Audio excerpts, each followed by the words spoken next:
Hari Om Swamiji. Very special Hari Om to all the teachers, all the graduates, and all the members of the executive of Chinmaya Mission Chicago, and all those other people who are listening. I am very, very delighted to be with all of you this morning. I just wanted to speak to all our graduates today in very simple language. So I will tell you, please just pay attention to the most important letter in the English alphabet for life. In the English alphabet, the most important letter for life is the letter Y. And the reason is, in our Katha Upanishad, there is a very, very great emphasis placed on choice. It says in the Katha Upanishad, in the second chapter, that Shreyascha Preyascha Manushyametah, that in this world, good and pleasant things come to all human beings. From one side, good will be presenting itself, and from another side, pleasant things will be presenting themselves. And then it says, Tau samparitya vivinakti dhiraha. These are very, very important words in the second line of this very, very famous verse of the Katha Upanishad. So now, why it is important? Let me just go over the words again, and then we'll see. Okay. Last word which I quoted just now, it says dhiraha. Dhiraha means a wise person. Okay. Our Puja Gurudev used to say that in this world, there are two types of people, those who are wise and those who are otherwise. We say in ordinary English language, those who are the wise ones and those who are foolish, in simple language. Now, who wants to be a foolish person? Nobody wants to be a foolish person, isn't it? We all want to be wise. And here in this verse, a very nice connection is made between wisdom and proper choice. So our life at all times is always on a Y junction like this. That's why I told you that Y is a very important letter in the alphabet. Y junction, so when you get to this junction, you can either go this side or you can go this side. And the wise person, he says, that person, tau samparitya vivinakti.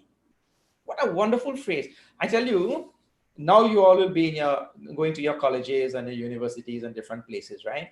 And you may not have enough time to study all of these most wonderful presentations in the Upanishads. But at some time in your life, you will certainly get some spare time. Please make sure that you do not forsake or relinquish this great treasure of Upanishadic knowledge, which we have inherited from the great saints and sages of our ancient civilization. When you get time, please delve into these verses and see how wonderfully they are presented. So what it is telling? It is telling that life is always at a Y junction. Always. Every moment. Suppose you are at this junction and you make the wrong choice. Okay. You walk 10 feet down the wrong path. Still you are at a Y junction there. You can still turn. At every moment, life is at a Y junction. You can turn anytime. See, right now you're listening to me. So the choice is there. Either you listen to this Upanishadic message or you get up and you go away. After going away for 5 minutes, again you can come back and turn on, isn't it? So life like that is always. Don't believe all the old things. People say, what? Opportunity knocks once. It is not true. Opportunity is leaning up on your doorbell. Opportunity leans up on the doorbell like that. It's always knocking. So you can always, if you walk down, made the wrong choice, again you'll be at a Y junction. Again, you can always turn back to the right thing. Okay. So it says the one who now, when he gets to that junction, tau samparitya, when he considers very well, look at all the pros and cons here, and look at all the pros and cons here. This is what Bhagavan is telling to Arjuna in Bhagavad Gita, you know. The whole Bhagavad Gita is actually hinging on this only. But Arjuna wants to run away. Bhagavan is telling, you stand here and fight. So now, if you run away, these are the consequences. If you stand here and fight, these will be the consequences. So Arjuna is at that Y junction. So Bhagavan is telling, the better choice for you, my dear, is to stand here and fight. Because that is going to result in Shreya, means the best for everybody. And you want to make this choice. You see? So the one who stands there and considers the pros and cons of this side and considers the pros and cons of this side and then makes his choice accordingly, Bhagavan calls that person as Dhiraha. He's called a wise. And everybody wants to be wise. Who wants to be unwise? We all want to turn out to be wise people. So what we do, always stop at Y junction in life, look, observe, consider, and weigh the pros and cons and make judgment and choices based on those pros and cons. Sometimes when we are there, like in Arjuna's case, Arjuna is about to make the wrong choice. And at that time, luckily for Arjuna, Bhagavan Shri Krishna himself is there to guide. No, my dear, if you make this choice, you're going to bring detriment to so many, including yourself, if you make this choice. So Arjuna had the fortune of having the guidance of Bhagavan Shri Krishna himself. In our case, and all of you are so fortunate, you all have right there in your midst our Pujya Swami Sharanananji, who has been there guiding all of you for so many years. And now Niripta Amma is there, and there are so many people who can guide you in your center. So many times when we are at that Y junction, we don't know what things to consider and how to weigh the pros and cons and all of that of both sides. If we are unclear about that, take guidance. We may not be as fortunate as Arjuna to have Bhagavan Shri Krishna, but we have very good substitutes in our own surroundings.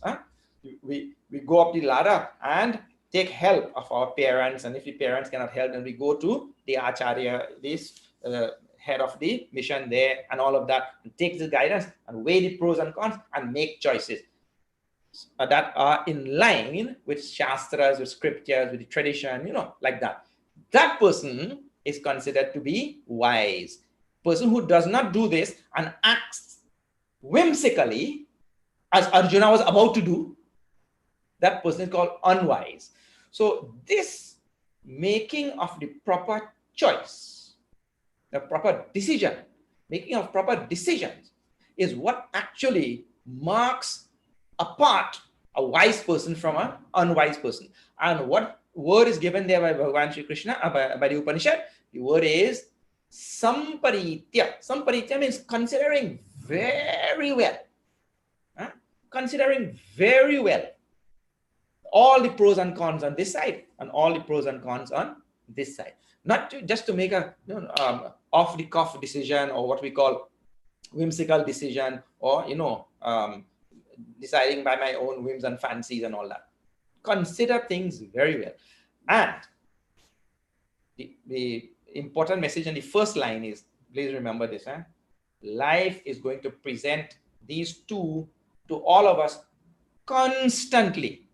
It is a constant flow of the pairs of opposites in our life, or different options and possibilities and all of that in our life, different alternatives. It is going to constantly provide that. See, suppose you've decided to go to a particular university. Okay, so you weigh the pros and cons. I want to go to this university or this university. Then you weigh, this one is closer to home, this one is further from home, this one is going to allow me to do double degree at the same time, this one doesn't, and you go on there weighing all the pros and cons, and then you make a decision to choose a particular university. When you go there also, don't think that all your choices are over.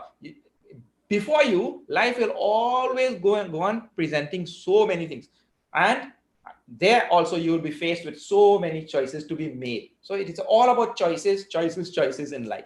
When we encounter this Y junction, or when we come to this Y junction, always follow the procedure of the Upanishad and consider well and make choices based on that, taking the guidance of those who are wise, those who are knowledgeable, and all of that. Life will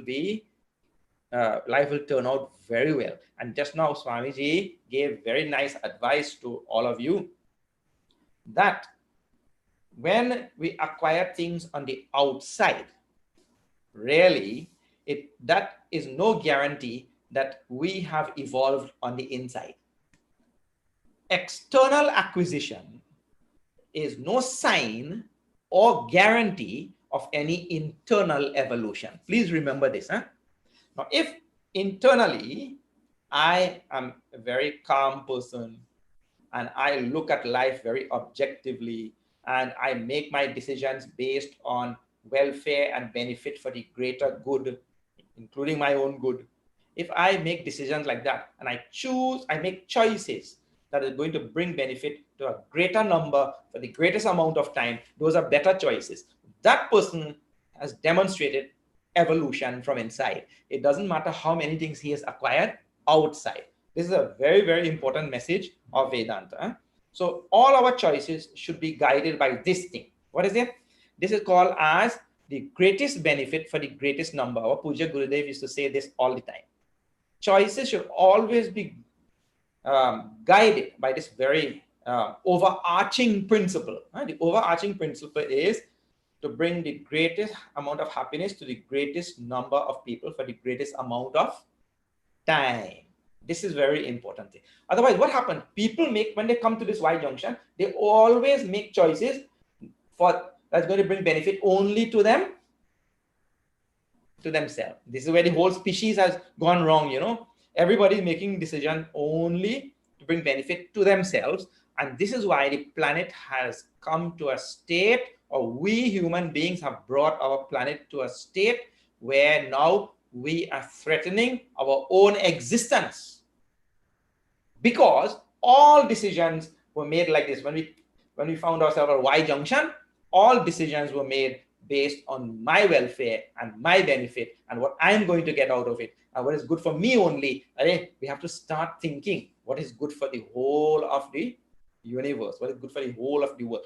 If Hinduism has one thing to teach humanity, it is this thing, that we should all think in terms of the welfare and benefit of all of humanity, and all our decisions should be guided by this overarching principle of welfare and benefit for all of humanity.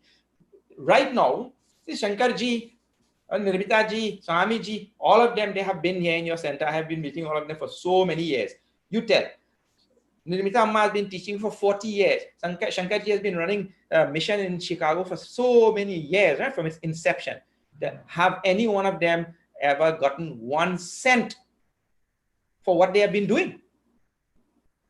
No. The work that they are doing and the work that all our sevaks and sevikas do, it is not for any type of material benefit like that. So they're thinking about whose benefit? They're thinking solely about your benefit. Why will somebody teach children for 40 years and get no pay? That means to say that they're thinking about your welfare and your benefit. And this is really the essence of seva, which is taught in Hinduism. And people who make decisions based on this, whatever I'm going to do in my life, let me think from the broadest perspective, that whatever I'm going to do, let it bring welfare and benefit to all people. That person really gives teeth to this whole duty of making right choices, as is spoken about in our Kathopanishad. Now, in the Kathopanishad, of course, what is being spoken about is something at a higher level. It is talking about choosing worldliness as opposed to mukti. Choosing worldliness as opposed to mukti.